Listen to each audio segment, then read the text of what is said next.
This podcast is supported by MIDI Health. Are you in midlife, feeling dismissed, unheard, or just plain tired of the old healthcare system? You're not alone.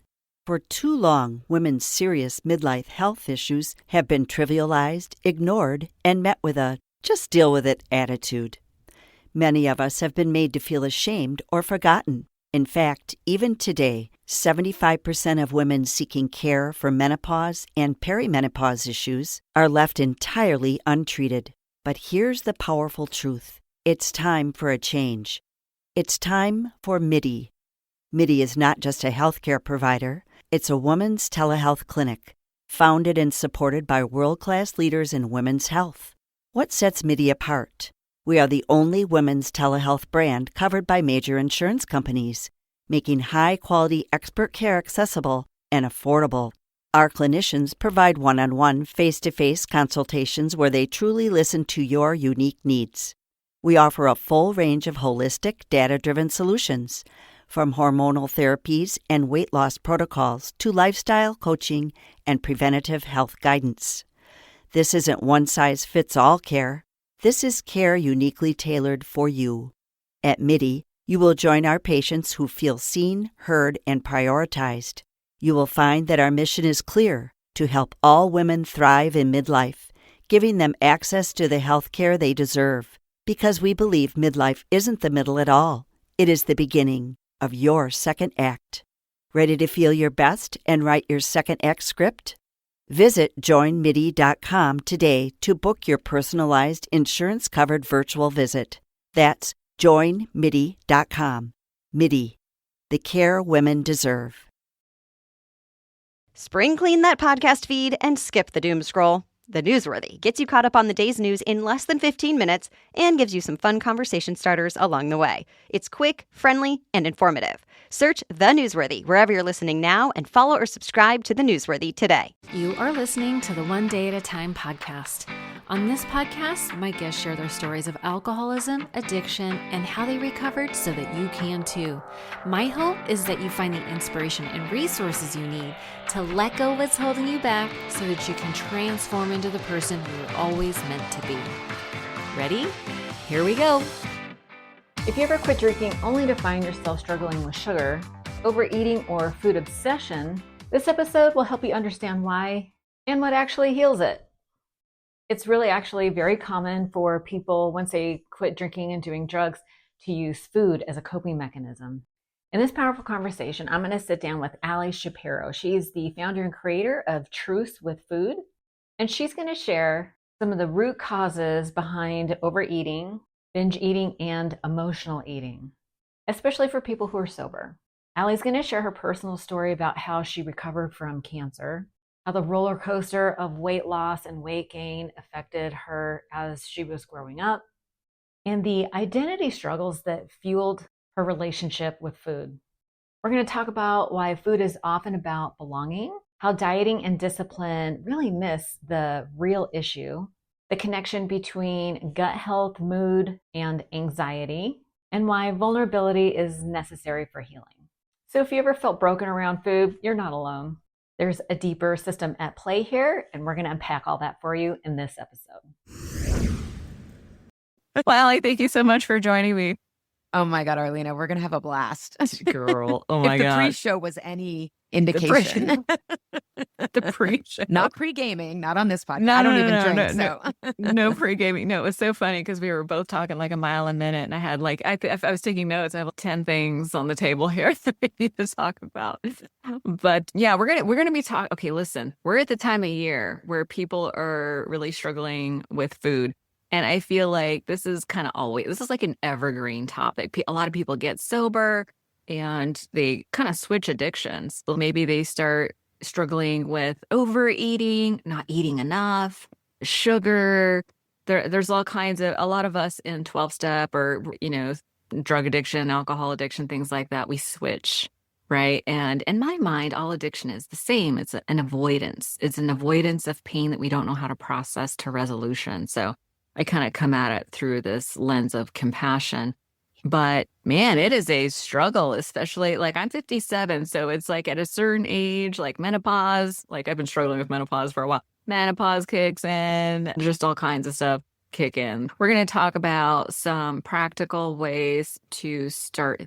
We're going to talk some mindset stuff and some practical action-oriented stuff. But before and I'm going to let you talk eventually. I'm mesmerized. Go ahead. I'm very excited about this topic. But we're going to touch on GLP-1s, binge eating, things like what are the dysfunction, what are the problems? And then we'll talk about the solutions. But I'm always so curious about people's story. Like, how did you end up in this type of work? Yeah. Yeah. And I just want to say, I agree with you. I think about 30 to 40% of my clients are sober, and they come to me because after sobriety, exactly like you said, they turn to sugar, they undereat, overeat, eat in secret, or they tell me that food was their original issue and then alcohol kind of crowded it out. Yeah. And now it's like, now that without the alcohol, that those old habits have returned. So totally hear you on that. So I myself struggled with, first it was just dieting. I went to Weight Watchers at 11 years old in a suburban strip mall in Pittsburgh. Yeah, it was the 80s, it was, or maybe by then it was not the 90s. And then at the age of 13, I was actually diagnosed with cancer. And I got really thin from chemotherapy, right? And growing up in the 80s and 90s, and I'm sure before, but the 80s and 90s were really, I think, kind of the peak of this. It was like health equals thinness. So even though I was thin because I was like near death, I was like, I have to stay skinny to be healthy. And I got a lot of attention. I could wear clothes that I couldn't wear before, all that stuff. And then the dieting kind of turned to like over exercising, right? Like it was like, okay, I can outrun and out exercise what I'm eating. And then when I went away to college, that I couldn't keep it up. And so then I was like, oh, emotional eating, right? And like diet starts tomorrow and like falling off track at night. And I thought all of these things, from dieting to emotional eating to secret eating to binging, were different, but I can talk about like the through line through all of them. And then when I left, I graduated from undergrad and I started my first job. And I was in the honors college at Penn State, A+, top of my class, never struggled with achievement. And then I had a boss that she and I just did not get along. And I remember being put on a performance improvement plan. I know, right? The horror. And I started to develop irritable bowel syndrome, which was like 25 years ago. So I don't know if they still know what it is, but I had also struggled with depression. And so my emotional eating essentially turned into binging. And I was just like, what is wrong? I just really had no trust in my body. I was using food to cope and for all these other reasons. And so essentially, about 20 years ago, I found functional medicine, which is a lot more popular now than it was back then. But it was the first time that I started looking at food as something other than calories. I was like, wait, it can be medicine?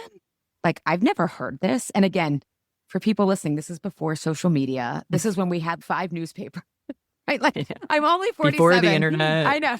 It's like pre-internet, right? Yeah. So our information sources were very, nobody was saying gut health. Nobody was talking about blood sugar unless you were microbiome wasn't even a word. Exactly. And I was able to reverse my depression, my IBS, my acne, all these things that I had tried everything Western medicine could throw at me, right? And nothing worked, but really working on healing my gut, balancing my blood sugar and hormones at the time. So I felt really amazing, and I lost some weight as a side effect of doing that. And I was like, what? What is this magic? But then even though I felt great when I was stressed, like when I would go for scans in the cancer world, we call it scanxiety season. So it's like you're going to get scans to make sure your original cancer isn't there and then you don't have new cancers, right? So I was at risk, still am, for higher risk for breast cancer and thyroid. So I would binge on sugar during these scans. And I'm like, now I know sugar feeds on cancer. Why am I doing this? Especially when I feel so great. And at the time, I had also started to see clients on the side. I'd gone to a holistic nutrition school called the Institute for Integrative Nutrition. But I was just doing like grocery store tours, and I was teaching people what kale was and how to say quinoa properly. Everyone was saying quinoa. Like, it was a time, Arlina. And I thought I was— Look how far we've come. I know. And I thought I was the only person with this crazy relationship with food. But after about 4 sessions, my clients who were overfunctioning, who you call like the striver, right? Like strivers, like the sensitive strivers, we were really like, other people were like, I'm struggling too. Like, now that I know what to do, you've taught me, I can't really keep this up. And I was like, what? I'm not the only person with this crazy relationship with food. So I was living in Philadelphia at the time, and I went back to grad school at the University of Pennsylvania to really take like a functional approach to why we battle food, whether we call it falling off track, whether we call it stress eating. A lot of my clients eat alone, right? They're out at a place and then they're scheming. How am I going to get home? Or their whole family goes to bed. And then they say that one of my clients, I feel like a raccoon at night, like foraging through my kitchen, right? When no one's there. Everybody does that, right? Right. And again, these are very high functioning people. So I was like, the willpower discipline, like excuse just doesn't track with the rest of our lives. And so I went to Penn and I was like, what is the root cause of why we can't stick with it? And I found that it's really about safety and belonging. And yeah. And so then I created my Truce with Food model, which is now 19 years. It's research-based. I've iterated it over 19 years of being with clients, but it really is a framework of like stubborn transformational change. And once I was able to figure that out for myself, my relationship with food completely healed. My IBS, which I thought was reversed, but I still couldn't eat 3 hours for bed. I still couldn't eat nightshades. I still couldn't eat raw vegetables. My digestion got radically better. I had so much more flexibility. My depression, I thought I had gotten to, I don't have depression, but really just addressing the food got me to 0. But now it was like, oh, I have resilience. I have joy. I can feel things and appreciate them. So when I really addressed these underlying emotional patterns, my health just transformed in ways that I'm still grateful for these days, because I don't know where I would be 20 something years later had I not changed all of those patterns 20 years ago. So I just talked a lot, but that's how I ended up here. Yeah, I love it. No, it's so good. Just to define terms a little bit, you were talking about functional eating, and I don't think I have clarity on really what that means. Yeah. Like, oh my God. Functional medicine. Can you just, so we can define some terms, what does that mean? Oh yeah. The academic in me loves this question. Are you I kidding? know, I love it too. Lay it on me, girl. Yeah. So functional medicine, it has really jumped the shark lately. So it is, but what it is, it takes a root cause resolution approach to physical symptoms. For example, depression, right? Like at the time, I thought I had a serotonin deficiency, and all the antidepressants that I had tried were like to help that serotonin deficiency, right? But functional medicine says, wait, is depression a symptom? And again, it's different for everyone. So I don't want to say what worked for me is going to work for everybody else.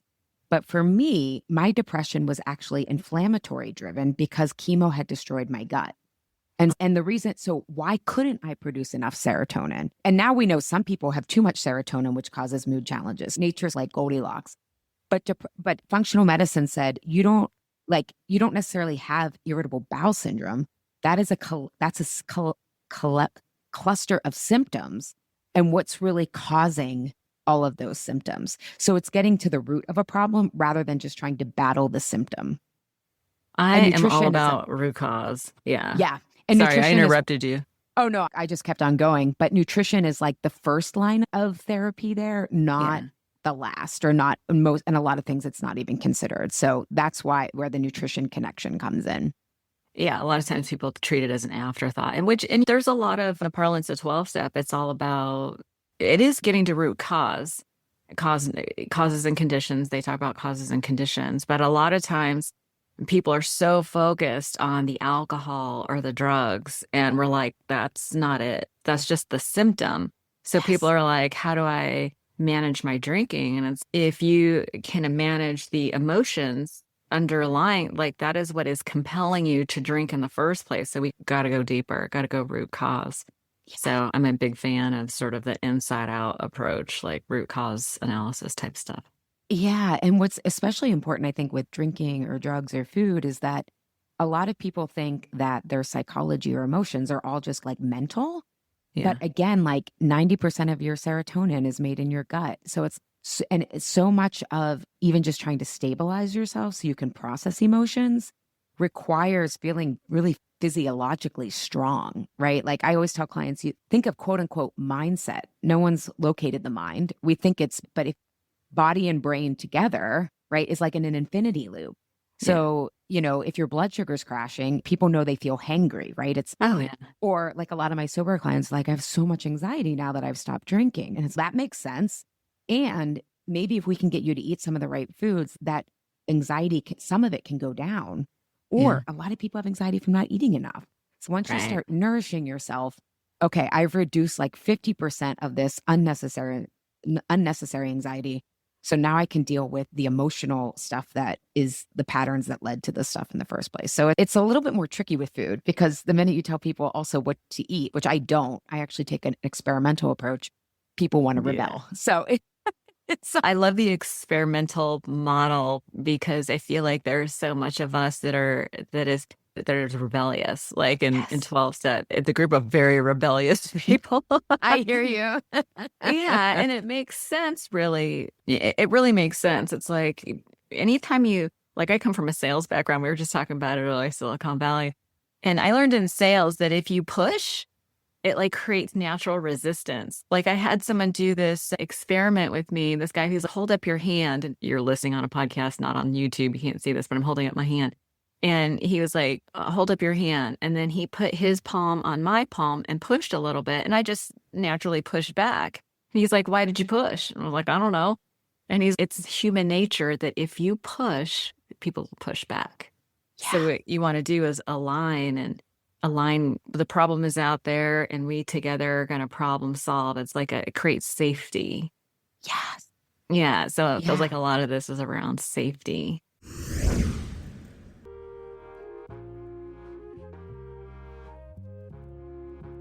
If you've listened to this podcast, chances are you're a high achiever. On paper, you're solid. In reality, you feel stuck, inconsistent, and burned out. There's just never enough time in the day. You don't have a motivation problem, you have a nervous system problem. For the last 30 plus years, I've helped hundreds of driven professionals break the cycle of overwork, burnout, and self-sabotage. When we work together, you build consistency that lasts, protect your energy without losing your edge, and hit your goals and enjoy your life. This isn't hype, it's structure, accountability, and real change.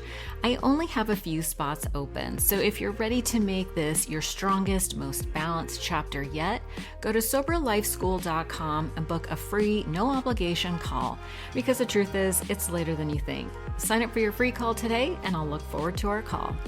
It is totally around safety. And my master's degree is not in nutrition. It's actually in adult development and how adults change. And adults especially do not like being told what to do. I would argue my 6-year-old son doesn't either, but adults especially, you're not going to tell me what to do. We don't like our autonomy being taken away.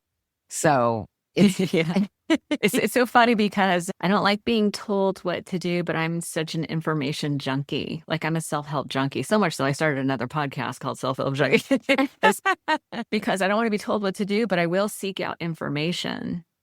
But if you come to the conclusions yourself of what you're actually going to do, that's very different than it. Yeah, it's not about, I always tell clients, there's a difference between authority and expertise.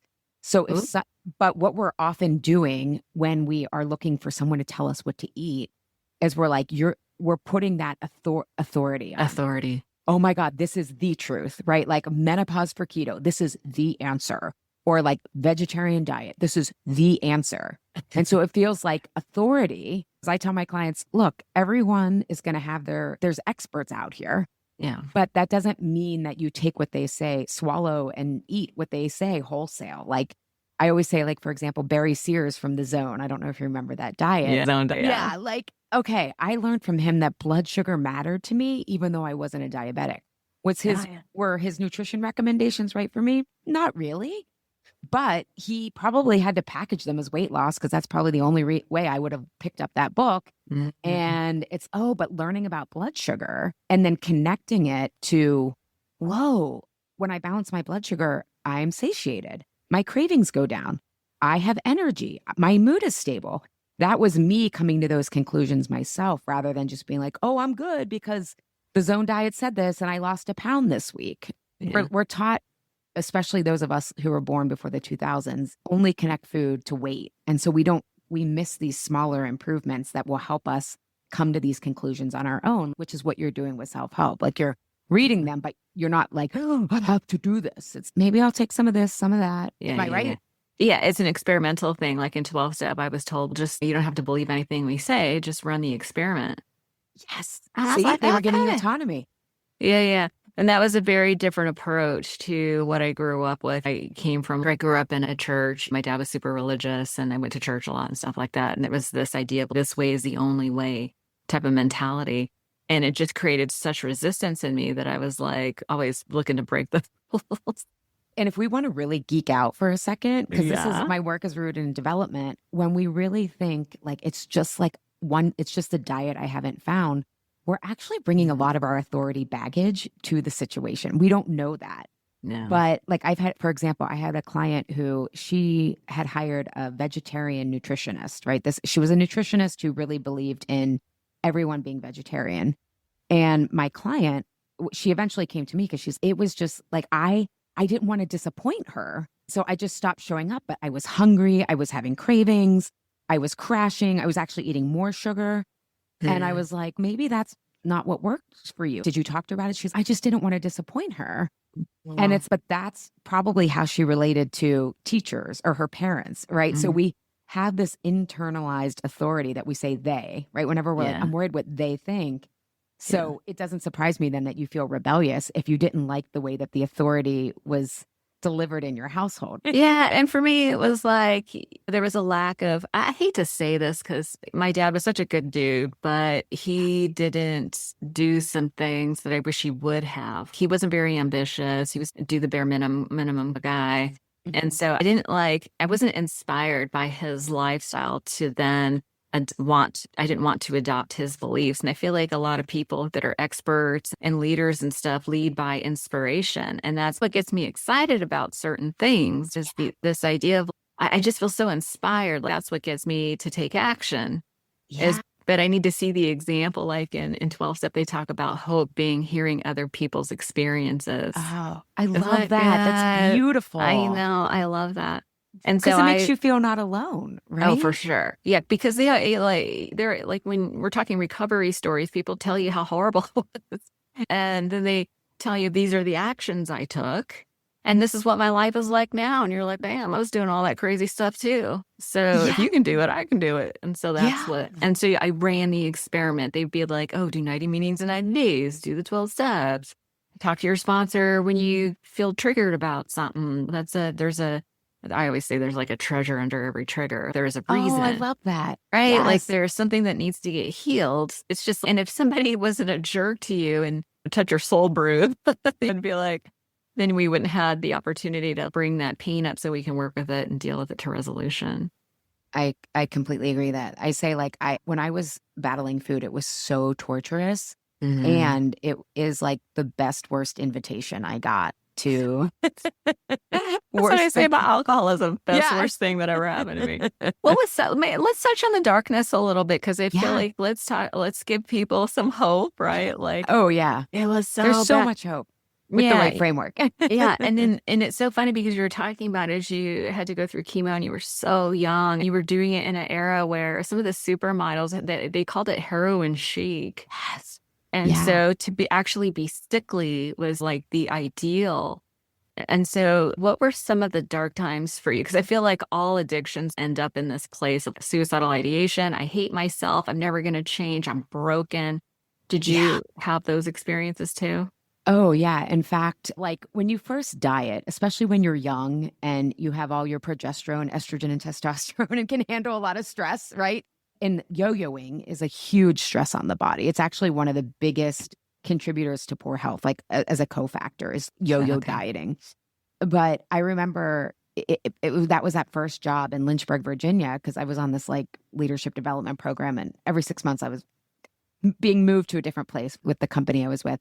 But I just remember like having such bad heartburn, being so depressed, and feeling. And then the one thing in my life that I thought I was good at, which was school and work, was like, no, you're on essentially on probation. That's how I think of it now. But I remember, and I was so self-critical back then. I didn't know that my eating made sense. I didn't know that I was doing it because food stimulates attachment chemicals. And I was like feeling like I had support. As Dr. Deborah McNamara says, like nothing as addictive as something that almost works. Like it's such a good quote. Who's the doctor? Dr. Deborah McNamara. She's a child developmental psychologist. Okay. But she Yeah, yeah. talks about how food soothes Yeah. our drive for attachment, but it doesn't satiate the deeper belonging or caretaking that we need with that.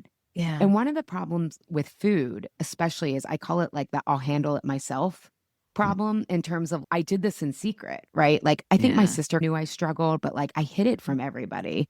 But like, I also didn't let anybody see any sort of vulnerability in me either. So it was just, my eating was just mirroring how I was relating to life. So I Oh, felt yeah. so isolated, so lonely, and so broken. In fact, I remember being like 23 and having tried like everything, cabbage soup, wait, you name it, I tried it. And again, also having this horrible heartburn, my stomach in knots, like being depressed and no antidepressants working. No, even therapy wasn't really helping me. And just being like, I actually still have the email I sent my sister. And again, I say this as I was being mean to myself, but I was just like, I have to give up dieting and I'm just going to have to be fat and miserable forever. And again, I have a different understanding of what I don't say fat to disparage anyone, but like at the time I was just being so self-critical of myself. I was like, I just have to live like this. And I just thought like my life was over. And again, I was like 23, but it felt like it was over because I didn't like my job. My health was worse and worse. And really, I was carrying around trauma from cancer that I didn't know I had. I just wanted to move on. Yeah. But I'm the first generation of childhood cancer survivors. So they were just really happy we were alive physically. And there was none of this like, look out that this might have done something emotionally to you. And again, I don't fault anybody, right? I'm alive. I'm so grateful for that. And it's like, I was one of the few people who had cancer back then. And so it's just a different level, different kind of support and different understanding. So yeah, I felt really dark and like, I'm just going to have to accept that my life is going to be miserable. Yeah. That sounds so familiar to my own story of when I first got sober. I was like, what I'm doing with the drugs and alcohol is, I know it's so bad for me. I have to give it up. And the surrender was, I'm just going to have to be miserable. I'll just never have fun again. Yeah. I'll just never have fun again. That's all. That's all. I just can't. Or I'm going to die. Yeah. Or I'm going to die. And so I was just like, surrender. But I didn't realize that sort of that surrender was necessary for me to let go of the drugs and alcohol so that I didn't know that I was actually creating space for something new to come in. Because there's this idea that there are no solutions, there are only trade-offs, right? So the problems don't get solved. We just have to, and now I've been thinking it in terms of systems. So I had a system of being triggered, then I would have the behavior of the drinking and the using, and then I would have a predictable outcome, which ended typically in low self-esteem, bad relationships, and a whole bunch of mess. Yeah. And so when I surrendered, when it was like, when you're a kid, you're walking down the hall with a big stack of books and the bully comes and knocks all the books out of your hand. Like, it was like that was how my relationship with God was. It was like I was trying to use all these dysfunctional systems and God was just like smacked it out of my hand. And I was like, all right, I surrender. And was then quickly introduced to this new system, which was like, for me, it was 12-step. And there's a bazillion. I'm solution agnostic as long as you find something that works for you. I used to say I'm recovery promiscuous. I like to try all the things. I love that. But yeah, so there's no solutions. There's just a trade-off. And so my new trade-off became community, self-examination, sharing, all that stuff. So that was my trade-off. I was still doing a bunch of work. It was just leading to a reward instead of a regret. Ooh, I love that. Yeah. Yeah. I keep forgetting I'm interviewing you. Yeah. No, but you can see the similarities, right? Yeah. That. I'm going to butcher the quote, but there's Wendell Berry. He's a farmer environmentalist. And he has this quote that's like, when you no longer know what to do, like the real work has begun. And it's something like a mind that isn't impeded flows or something like that. And I'm like, yes, I wish there was a better way, but I think you have to come to that exhaustion and just being like, when you don't know what to do, that's when the real work opens up. Yeah, there's actually something called the set-aside prayer. It's helped me set aside everything that I think I know, have a new experience and a different result, something like that. But I love that. Yeah, it's just help me just set this aside so I can have a new set And really and I like the idea of systems because it's not personal. It's not based on my psychology. It's not based on me being a good person or not. It's just, if I take different actions, I'll get different results. That's the whole thing behind running the experiment.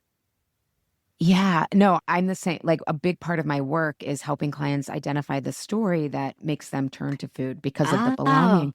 But part of the big underlying work is like trying not to make things so personal, because when we're in our story, everything is about us instead of what other factors happened here. And so by depersonalizing it, this is something anyone can do. I think the challenge, and I'm sure you see this working with people and working with my clients, is because they've struggled for so long, they're so convinced they're broken. They're so convinced they just love food so much.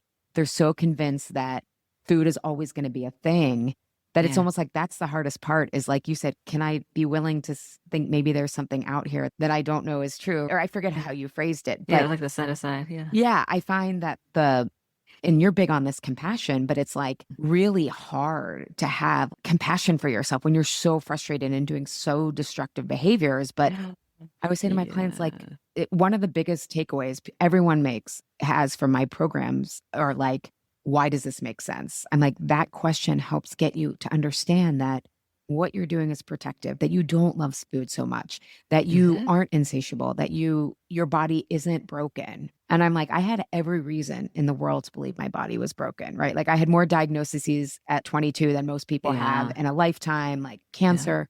And I'm like, if I can like put Humpty Dumpty back together. And again, that was in my 20s. You have more resilience. Everyone's situation is unique. So I don't want to say there's a one size fits all solution, but do you find that identity of, but I love alcohol, or, but these drugs, I'm going to have to give something up. It's almost those beliefs that get in the way of the work sometimes, but not realizing their beliefs. It's no, I just love food. Yeah. And it was, what I've come to understand now is it was very closely tied to my identity. Like this, I developed this identity. The story was that I was like this fun party girl. And I would make a joke out of everything, right? I would drink so much and vomit on a pretty regular basis. And so I would joke around. I'd be like, oh, if I didn't have splash marks on my shoes, it wasn't a good time. That was my big joke. I made a joke out of everything. I would tell stories like, when I was growing up, I really wanted to be good. I was always begging God to fix me, and I could never be good. Could never be good. And so I just decided to give up on God and being good. I was like, if I can't be good, I'm going to be good at being bad. But the underlying message there was I believed I was bad. And I didn't even identify that till I had been sober for a long time. It was all identity stuff. So was the fun identity the way to compensate for the badness? This is how my belonging is secured if I'm fun, because I'm trying to prove, like, this is how I'm proving I'm good and worthy is the funness, which so it's still a hustle, right? For worthiness, belonging. Yeah. Yeah. Oh, it's exhausting. Yeah, it was exhausting, and it really didn't even work that good, because it works in the short term. That's the problem. That's the thing. It worked in the short term, and I would imagine the food and all that stuff worked. It's so funny because it sounds to me like the dynamics are very similar. And there is this old timer who used to say, it doesn't matter what the problem is. The solution is spiritual. It's simple, and it has nothing to do with the problem. Yes. Not good. It's nothing to do with the problem. We need to get into the solution. Yeah. He was practicing functional whatever before it was even called a thing. Yeah. It was awesome.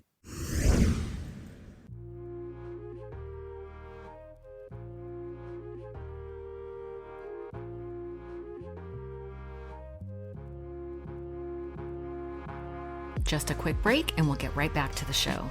Sobriety is possible for everyone with the right information and the right support. Everyone getting sober faces the same challenges, like how to prepare for your first 30 days, how to talk to the people in your life, and how to stop cravings. I created several guides that you can download for free at odatchat.com. Just look for the tab at the top appropriately named Free Resources, and you will get instant access. Remember, mood follows action. Use these resources as your action guide. Now, back to the show. It was awesome. Okay, so we're very clear that food's not the problem, drugs are not the problem, alcohol is not the problem. What is the problem? Yeah. So let me ask you, Arlina, when you think of some good food memories, what comes to mind? Actually, we were just talking about this not too long ago. Good food memories was like my dad's birthday, and we would go to the German restaurant. We'd all gather and be together around. It was always, and my husband and I, we show love through food. If you come to my house, you are not leaving hungry. It's like we show love through food. Yeah. Yeah. And because you said your relationship with your dad was a little, I'll say persnickety. When you It's were not at that, great. yeah, not that great. When you were at that restaurant, though, was Yeah. there like a resting in that relationship? Like it was, would you say that? Yeah, we were celebrating him. We were all together. It was like very happy and yeah. Yeah, yeah. And then when you think of some hard times in your life where food was present, can you share an example of that?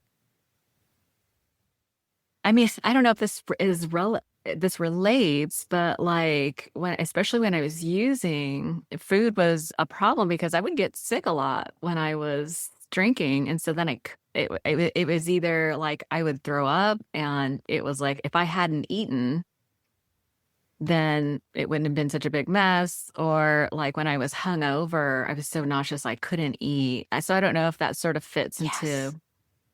Yeah, yeah. So the unifying thread of both of those is belonging. And by belonging, I mean feeling like the experience was a place of rest or not. It was a place where, like you said, we were celebrating. So it was like a resourcing place. Like this felt good, right? Yeah, it was a reason to come together. Yes. And you said, even if you come to my house, it's like food is this universal way of showing you care. Like I remember a couple years ago, my neighbor, who I see here and there, like his beloved dog died. And I knew him well enough, but not so much. And I'm like, what can I make you? Like, and he wanted spaghetti, right? It was like, I can't fix this, but I just made him spaghetti, right? And I don't even like love to cook. So but it's that knee-jerk reaction because food in your experiences, right? It's, I can be at rest. I don't have to earn my belonging, my worthiness. The hustle isn't there in those moments. Do you think that's fair to say? Yeah. And someone introduced this sort of framework. And they're asking, are you above the line or below the line? Above the line is coming from a place of love and peace and creativity, and below the line is all fear-based stuff. Yes. And so what puts you above or below the line is actually, we all have it. I call it a belonging radar, but it is like always scanning for, am I safe or am I not emotionally? Am I significant? Do I matter here or do I not? And so if you think about your positive food memories, there was no question that you mattered. There's no question that the people coming to your house matter. Like we are here to just rest and have a great time. Yeah. Versus the hard times, right?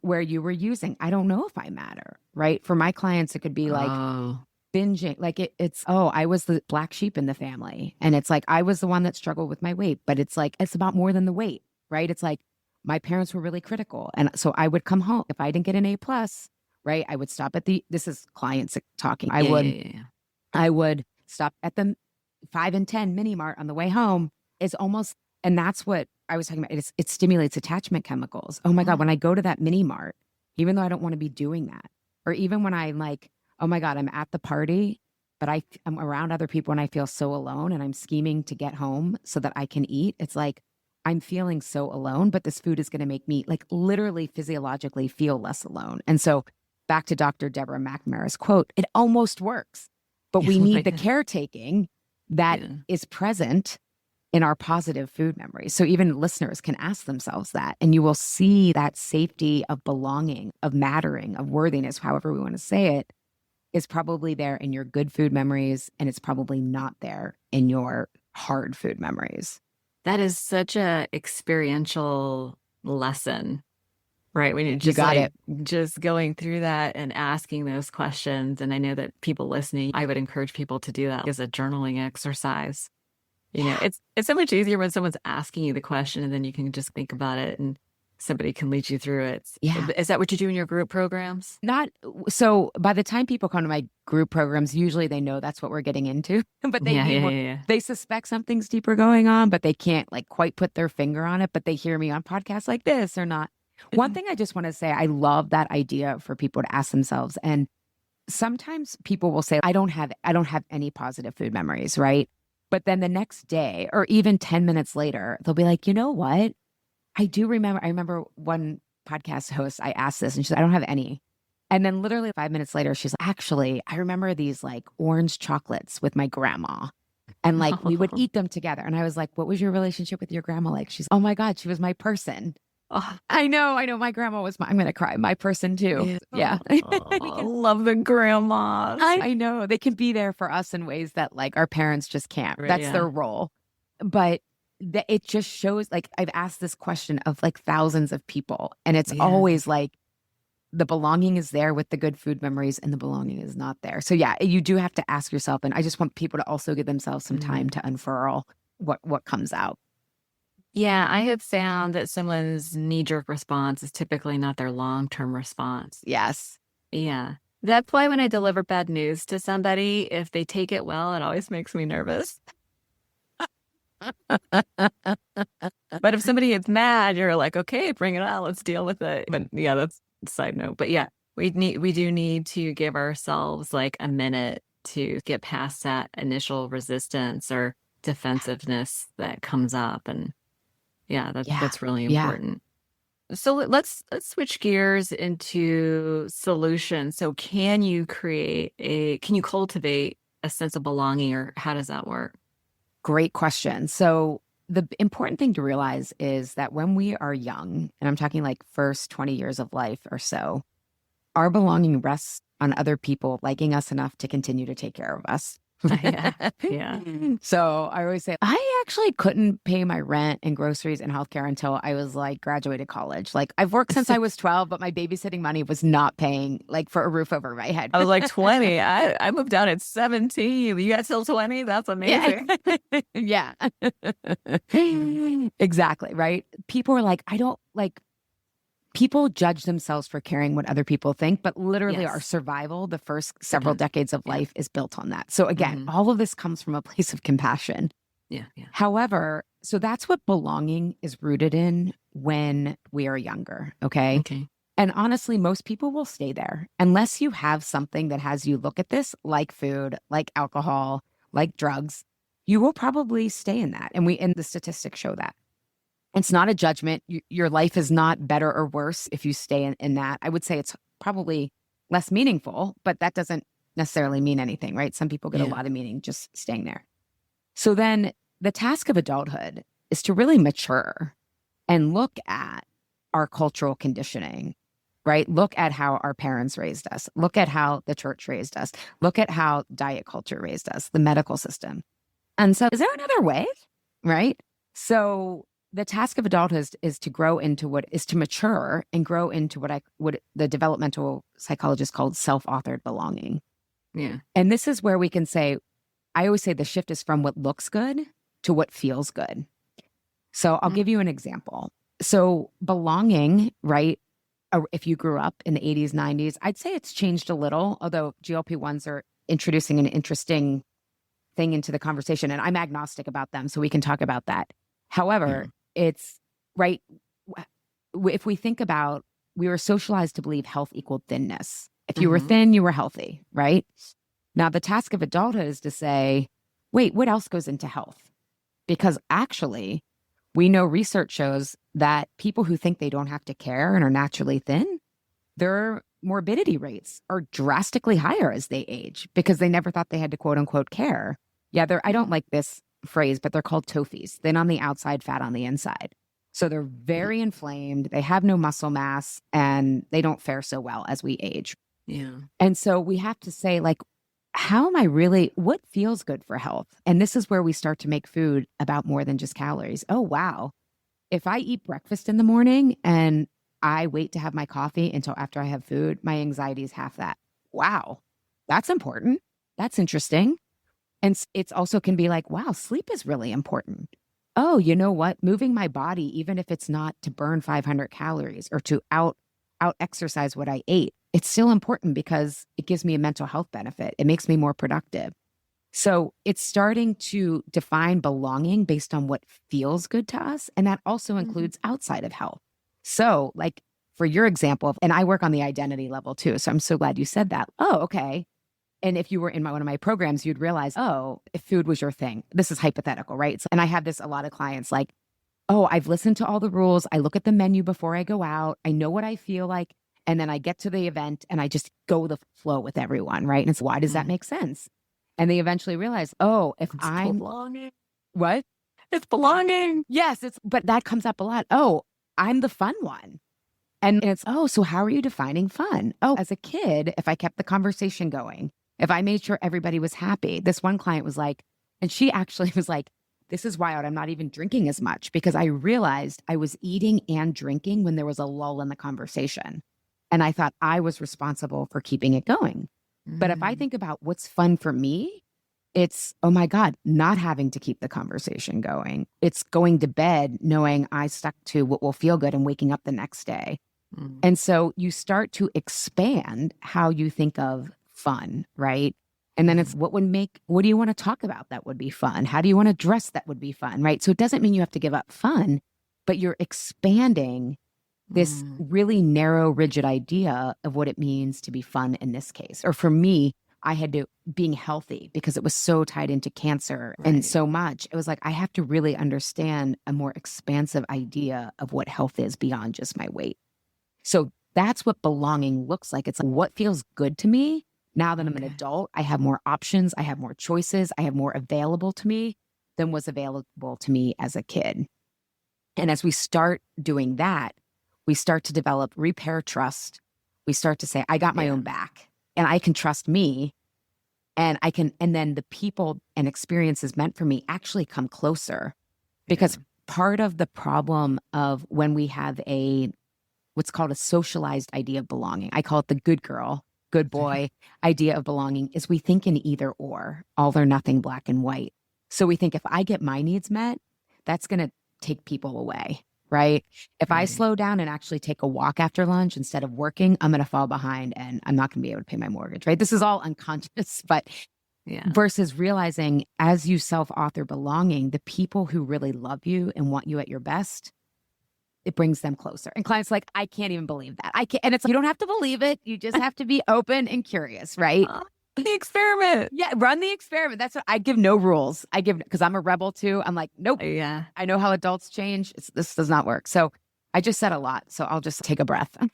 No, this is good. I'm totally tracking with it. And I think this process of really developing belonging, like that's when you get sober, that's one of the things they always talk about, community, right? Yes. It seems our society right now, there's just so little belonging. Like the old ways that we used to congregate around church or community or whatever, like, everyone is so isolated behind their screens. Everyone's got a device at the end of their hand and they've even shown research, because I was in Philly visiting my sister and my son wanted a bagel at this bagel shop.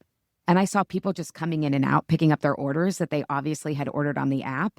Yeah. And I said to my sister, I wonder if this like degrades community when you're just like already ordered. You don't have to say hi to your neighbor. And she's like, no, they've shown research at like how that lack of like informal connection, right, degrades trust. You just don't talk to people as much. So it's happening in all these like small and big ways. So you're exactly right. We don't have it anymore. I didn't even think about that. Yeah. Like I have kids that are 25 and almost 22 and they're always behind the screen. It's like, you don't even have to leave your house. You can have food delivered to your house. Like, it's just so interesting how people, and I just feel like people are so craving connection.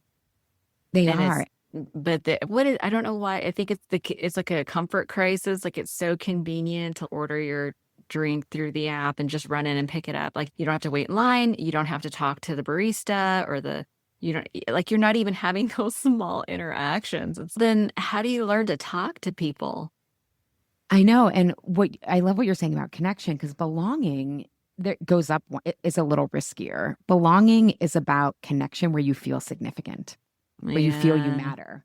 And so if we don't get practice with the barista or the kids in school, right? It's like, how are you ever going to be like, I'm struggling here? You know what I mean? And that is the type of, like, when I say I can handle it myself eating and my clients are eating by themselves, it's like, my clients are like, I don't like that this work involves other people. And I now, after they go through Truce With Food consistency, they're like, okay, I really get this isn't about the food. And I don't like that this is about me needing to have needs. But it's I know, isn't that sad? It's like we were so taught to not have any needs. Like this idea of self-abandonment is so strong. Self-avoidance, self-abandonment, the dissociation that we don't even have to our own feelings. It takes a minute to reconnect to the heart. And it's so interesting because you hear that a lot in the sober world as people want to get quote unquote sober on their own. And my position on that, it's like that there really is, it's seen as this badge of honor, but in honesty, I feel like there's no courage in doing it on your own because you're not, you don't have to be vulnerable. and the obstacle is the path, or the obstacle is the way, right? It's like but that's what you help people see. And it's okay, that protective resistance is because you want to isolate because you're so afraid. Yeah. Right. And it makes sense, right? Yeah. If you were a kid and anytime you messed up, you got criticized by your parent, or I had really supportive humiliated, parents. Yeah. Or I had really supportive parents, and I was like, okay, I'm not going to be pretty and popular because I was struggling with my weight. So I'm going to be smart. So I'm never going to, I should have everything figured out then. I'm smart. I can hack this, whatever it is. So I'm not going to let anyone see I'm sweating, that I'm struggling. Yeah. So to your earlier point about identity, needing help, needing to be vulnerable, it tears at the very belonging of identity that we like about ourselves, which is why it's so hard to not want to go at it alone. Yeah, it's so messy. It's like I learned pretty early on to go to the exact opposite of what my instincts were telling me. And that was smart. That's great. You're onto yourself though. That's what I say to clients. It was really no merit. I crashed and burned early because I just was I self-destructed early. And then I learned this idea about leaning in to the discomfort instead of running away from it. And that was if I was able to do it, and I had support for sure. But as I went through 12-step and got a sponsor, and as I revealed what was really happening to this other person, and I had a really good sponsor who was like compassionate and supportive and would ask me if I'd call her up and complain about my now husband. And she'd be like, I don't sponsor him, so let's talk about you. And she'd be like, did you want to just vent? Did you want feedback? What it is that you wanted? And so she made it safe for me to be vulnerable. Yeah. And you're putting up a really interesting point, because when we're in that either or, all or nothing, when we think about being vulnerable, we think we have to bear everything. And no, we can go incrementally and find one person and just practice there. So I'm glad that you use that example, because again, when we're in this like binary mindset, it's like even people in my groups, I'm like, you don't have to share until you're comfortable. This whole process is about agency and trusting. And if it doesn't feel in your body like you should disclose yet, no, don't do that. Like that, then it's not time yet. But I still want to circle back, because I think what's great though, you said like you crashed and burned, but people confuse self-awareness with self-monitoring all the time. And so they think, oh, I'm self-aware because I know how they're thinking. I know that I suck, or like all this stuff, but really they're just monitoring themselves all the time with judgment. And so for you to be judgment, but you know what I mean? So for you to pick up on, wow, like this is not going anywhere. I may tell myself that this is hard and I don't need other people. That's not self-awareness. It's, oh, I'm monitoring myself to protect myself versus I need help. That's the self-awareness part. So you have to give yourself some credit. Yeah, for sure. Yeah. Yeah. I had some really good examples, and they showed me the way, how to deconstruct my thinking and take responsibility for what was mine, let go of what wasn't. But it became this process. If I was willing to lean into the discomfort, there would be like a reward at the other side. And so it was the system. It was the system. So these women that were living successfully were teaching me their system, and it included being vulnerable and honest about what was really going on. But I just want to close. There's this, Brene Brown was talking, I think it was the Diary of the CEO recently, where they were talking about vulnerabilities like the superpower. But she was saying that not everybody is trustworthy, right? So we have to develop rapport first before we divulge things, and to test people out with something small to see if they can handle it, or if they are trustworthy, or see how they respond. But she said what some people do is they just trauma dump on a brand new relationship, and then it doesn't go well, and they go, see, I tried, it doesn't Yeah. work. And that's their Yes. excuse to go back into hiding and isolating. So I think it's so important to address this idea of, start slow and just share a little bit and build trust over time. Vulnerability is super important, but not everybody's trustworthy to run the experiment. And also, if it's a new relationship and if someone were to do that to you, what do you do with that? Like, I'm good with that. yeah, I am too. I am too. But this is our job. But like the average person, it's like they might want to help, but they may. This is what I show. Like, this is the work I do with clients is like your protector's coming out and someone else's protector's coming out. So if they feel like they can't help you and their identity rests on helping you, they may be like, I suck. And they just shut down. You don't know what's going on with the other person. So that's why slow and steady, right, wins the race. Yeah, we need context. Yeah, there's that military saying, slow is smooth and smooth is fast. Ooh, or Yeah. Yeah, I love like to go fast, go slow, like the paradox, because truth is paradox. It really is. Oh my gosh.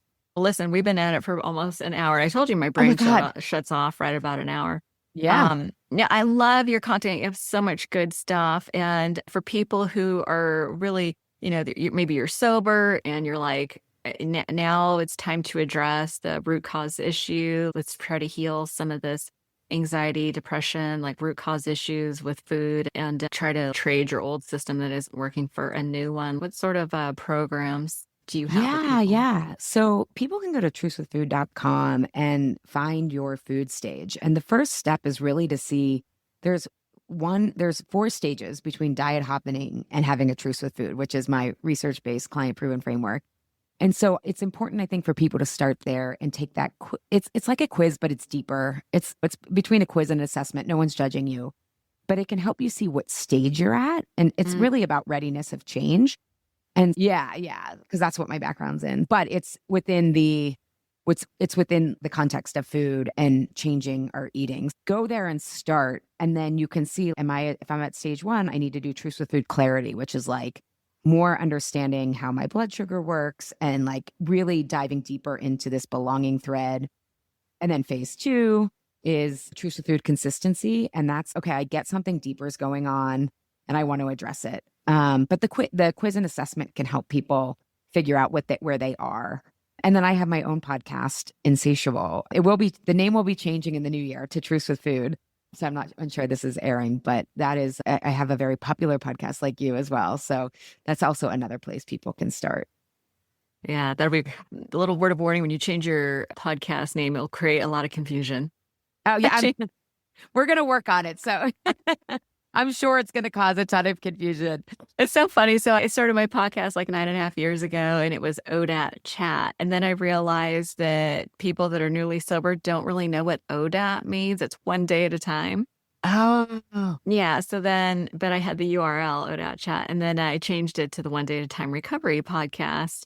But people still referred to it as, I changed it at least 7 years ago. And people are still calling it ODAT chat. Oh, no, I've had mine for 10. That's not good news. Wow. Yeah. Oh, well. But anyway, people still find it. It still works. And yeah, it's whatever. But Truce with Food actually makes a lot of sense. I think I love that. Yeah. When I was starting my podcast, nobody knew what they were. We were explaining them. And it was like, that was the only podcast. And now it's like a lot of like sex and porn. So it's not exactly the same. It's so funny. Yeah, or now it's like it's so funny. True crime. And yeah, exactly. I'm like, oh my God. Yeah. Bro marketing. Love that. Yeah. Oh my goodness, Ali, thank you so much this was actually really enlightening. It was a lot of new information I hadn't really heard before, which is really important. Yeah, I know a lot of us really struggle with food. I don't know why, maybe just the overabundance of food and all the our food system's designed to make you want to eat more. So we're not exactly in a neutral environment. And much like alcohol, it's celebrated, right? Oh, yeah. Like it's to overeat, especially we're doing this during the holidays. Like people think you're weird if you're not overindulging. So it's very complicated, but there's a simple solution once you weed through all of that. I want people to know. Yeah, there is it's simple, it's spiritual, it has nothing to do with the problem. Yeah, exactly. As my old-timey friend said. Very Well, Allie, wise. thank you so much for joining me. This was really helpful. I'll leave links to everything in the show notes, including some action steps and the books we mentioned and links to your website. And you're on Instagram too, I'd imagine. I am. Yeah. And just for one action item people can implement immediately is just ask, why does this make sense? When you're struggling with food, ask, why does it make sense? Because that can totally reframe that it's about safety and nourishment, not about restriction. And so people can start to unfurl their own answers. Yes, love that. I love that so much. Allie, thank you so much. Thank you, Arlina.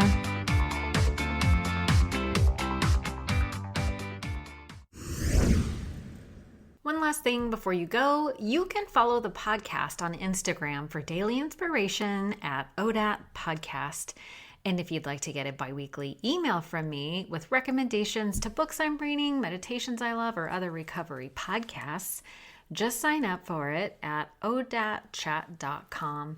That's ODAAT chat.com. And if you do, I hope you enjoy it.